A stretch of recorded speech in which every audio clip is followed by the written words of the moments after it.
tanan.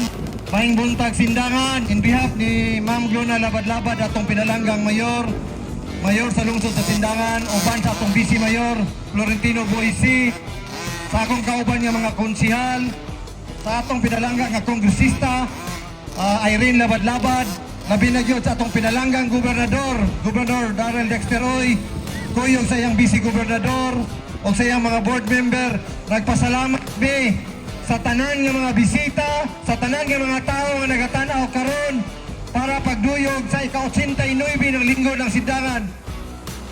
Sa mga riders, sa mga team owners, sa tibol, sa tanan nga mga tao karon diri nga mga invited riders, dako gyud kaya mong pagpasalamat nga nitugot mo nga muani mo sa among imbitasyon para malingaw ang katawan sa probinsya sa Zamboanga del Norte, labi na gyud sa Sindangan. Daghan kayong salamat. O sa ato mga riders, ride safe o good luck, maing buntag sa tanan.